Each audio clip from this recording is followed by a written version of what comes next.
Waldaan Federeeshinii Atileetiksii Idil Addunyaa Itoophiyaan gama atileetiksiin fiigicha guddicha waggaan qopheessitu keessatti gahee isheen baatuu fi atileet Shaambal Abbabaa Biqilaaf beekamtii kenneera. Sirna beekamtii kennuu kun muuziyeemii biyyaalessaatti kan geggeeffame yoo ta'u, damee turizimii haaromsuuf ispoortiin gahee olaanaa kan qabuu fi atileetonni keenya alaabaa biyya keenya addunyaatti mul'isaniiru kan jedhan hoogganaa abbaa taayitaa hambaalee Itoophiyaa Eliyaas Shukuri.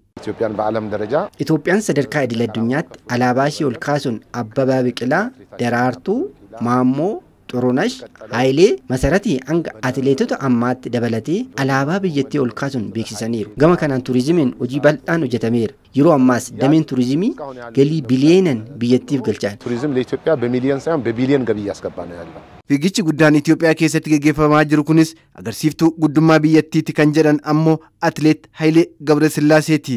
ማራቶኖች ብዙ 10 ኪሎ ሜትሮች ምናምን ነው ያሉ ማራቶኒ ባዬ ፊንፊኔን አለቲ ባህር ዳር መቀሌ ሐዋሳ አዳማ አርባ ምንጭ ሶዶ iddoowwan garagaraatti yoo qophaa'e fayyummaa hawaasaa eegu jabina dabalu kanaanis beekamtii biyyattii fi hirmaannaa imbaasiiwwanii dabalu ispoortiin afaan waliigalaa bakka walitti dhufeenyaa fi kaayyoo tokkoof kan qopheeffamudha. ለዛ ለአንድ ዓላማ ነውና በጣም ብዙ ነው ጥቅሙ። Sagantaa beekamtii kennuu kanarratti kantiibaan magaalaa Finfinnee Aadde Adaanech Abeebee atileetonni hedduun shaakala isaanii magaalaa Finfinnee taasisuu eeruun beekamtii fiigichi guddicha biyyattii waldaa atileetiksii addunyaarraa argatetti gammaduus ibsu.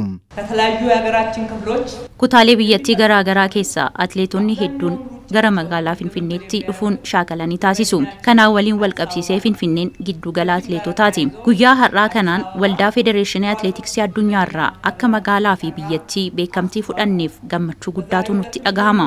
Kanaanis atileet Haayilee Gabrasillaasee dabalatee qopheessitoota fiigicha guddicha maqaa koo fi maqaa bulchiinsa magaalaan galateeffachuu barbaada. አዘጋጆችን ሁሉ በራሴም ስም በከተማ አስተዳደሩም ስም እጅግ አድርጌ ማመስገን እወዳለሁ። Ministeerri Turizimii Salamaawit Kaasaa fiigichi guddichi feestivaala duudhaa biyyatti beeksisuu fi atileetonni biyya bakka bu'an keessaa bahan ta'us himu. ታላቁ ሩጫ fiigichi guddichi sagantaa atileetonni kumaataman irratti hirmaatan aadaa sona biyyattii beeksisuu karaalee garaagaraan hawaasummaa cimsuu fi atileetonni biyya bakka bu'an keessaa bahanidha. Kanarra darbee feestivaala tahee jira. Kanaan beekamtii argateen muuziyeemii biyyaalessaa keessa taa'ee fiigichi guddichi kun atileetonni qaama miidhamtoonni ambaasaaddaroonni kan irratti hirmaatan ወቅቱን 25 kan biyya keenya addunyaatti beeksisedha. ሀገራችን በዓለም መድረክ እንድትታይ ማድረግ ያስቻለ ነው።